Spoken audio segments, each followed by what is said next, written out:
एक रात अपने घर पर टीचर साक्षी अपने स्टूडेंट्स के एग्जाम पेपर चेक कर रही थी। तभी उसके पति संजय उसके बगल में आकर बैठ गया। संजय अपने मोबाइल में मस्त था, गेम खेल रहा था। अचानक साक्षी की आंखों से आंसू बहने लगे। वो जोर जोर से रोने लगी। जब संजय को रोने की आवाज आई तो उसने मोबाइल से बिना आंख हटाए पूछा कि क्या हुआ साक्षी, रो क्यों रही हो? मुझसे नाराज हो क्या? साक्षी बोली, नहीं, मैं तुमसे नाराज नहीं हूं। दरअसल मैंने स्कूल में परीक्षा के तौर पर एसे राइटिंग में एक बहुत ही अच्छा विषय दिया था कि अगर आपकी इच्छा हो तो क्या बनना चाहेंगे। पति संजय जोर से हंस पड़ा। तो इसमें रोने वाली क्या बात है? फालतू में मेरा गेम खराब कर दिया। साक्षी बोली, संजय 2 मिनट फोन छोड़ो और ये देखो एक बच्ची ने क्या लिखा है उस एसे राइटिंग में। तुम खुद पढ़कर रो पड़ोगे। संजय ने कहा, अरे मैं थका हुआ हूं, प्लीज तुम पढ़कर सुना दो। साक्षी ने आंसू पोंछकर पढ़ना शुरू किया।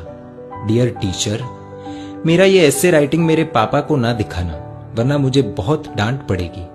मैं जब भी घर जाती हूँ तो मेरे मम्मी पापा मोबाइल में बिजी रहते हैं। मेरी तरफ देखने का भी बहुत कम टाइम मिलता है उन्हें। मोबाइल का इतना ध्यान रखते हैं वो, इतनी केयर करते हैं मोबाइल की। वो मुझसे ज्यादा तो उनके फोन से प्यार करते हैं। मेरे पापा और मम्मी शाम को थक जाते हैं, लेकिन उसके बाद मेरे साथ वक्त नहीं बिताते, अपने मोबाइल के साथ वक्त बिताते हैं। उनके पास उनके मोबाइल के लिए बहुत समय है, लेकिन मेरे लिए बिल्कुल भी समय नहीं है। मैं 3 बार बुलाती हूँ तो मेरी आवाज उन्हें सुनाई नहीं देती और मोबाइल की हल्की सी रिंगटोन भी बज जाए तो अपना काम छोड़कर मोबाइल देखते हैं। मेरी इच्छा होती है कि मेरे मम्मी पापा मुझे अपने हाथों से खाना खिलाएं, लेकिन खाना खाते वक्त भी उनके एक हाथ में मोबाइल ही रहता है। मैंने तो सुना था सुबह उठकर एक माँ अपने बच्चों को उठाती है, देखभाल करती है, लेकिन मेरी मम्मी सुबह उठते ही मोबाइल देखती है, मुझे कभी नहीं उठाती। मेरे पापा अपने मोबाइल में पूरे दिन फालतू वीडियोस देखते हैं, हर समय गेम खेलते रहते हैं, लेकिन अगर मैं उनके पास मेरा कोई काम लेकर जाऊं तो कहते हैं बेटा आई एम बिजी। इतना ही नहीं, अब मेरी मम्मी ने खुद के वीडियोस बनाने शुरू कर दिए हैं, इसीलिए कई बार रात में देर से सोती है तो सुबह देर से उठती है। और सुबह जब मेरा टिफिन तैयार नहीं रहता तो मुझे पैसे देकर कहती है कैंटीन में खा लेना। मेरे टिफिन से भी ज्यादा जरूरी मम्मी को उनका स्मार्टफोन है।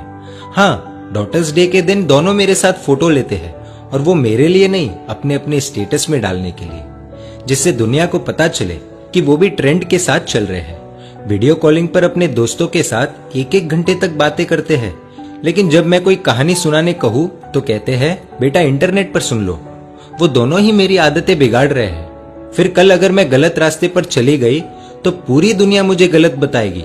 इसलिए मेरा हमेशा से सपना रहा है कि मैं भी एक स्मार्टफोन बन जाऊं, पूरे दिन अपने पापा के हाथों में रहूंगी, रात को सोते समय भी उनके आंखों के सामने रहूंगी, सोने के बाद भी उनका हाथ मुझ पर ही रहेगा।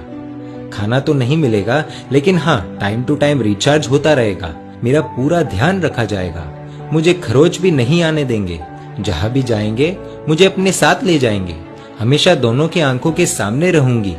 संजय थोड़ा भावुक हुआ, लेकिन फिर से अपने गेम में लग गया और साक्षी से बोला कि ठीक है, अच्छा लिखा है, इसमें रोने जैसा कुछ नहीं है। तुम्हें इतनी सी बात पर रोना क्यों आ गया Sakshi? Be strong, come on. तो साक्षी ने कुछ ऐसा कह दिया कि खुद संजय भी अपने आप को संभाल नहीं पाया। साक्षी बोली कि संजय, ये ऐसे जिसने लिखा है वो अपनी ही बेटी है। दोनों के आंसू रुकने का नाम नहीं ले रहे। भागते हुए अपनी बेटी की बेडरूम में गए, देखा कि वो अपने मम्मी पापा की तस्वीर से लिपटकर सो रही है। ये दृश्य देखकर दोनों को रोना आ गया। साक्षी और संजय दोनों ने अपनी बेटी को नींद से जगाया, उसको उठाकर दोनों ने क्षमा मांगी, कहा कि बेटी तुमने हमारी आंखें खोल दी, हमें माफ कर दो, अब से स्मार्टफोन नहीं, तुम हमारी आंखों के सामने रहोगी। पूरे परिवार के लिए बहुत ही भावुक पल था। दोस्तों, इस कहानी से आपको क्या सीख मिली कमेंट द्वारा बताएं, और अगर आपको लगता है कि ये कहानी शेयर करने जैसी है तो तुरंत अपने दोस्तों, परिवारजनों और रिश्तेदारों के साथ शेयर कीजिए। और ऐसी सुंदर कहानियों के लिए emotional video stories page like कर दीजिए और YouTube पर हमें सब्सक्राइब कर दीजिए।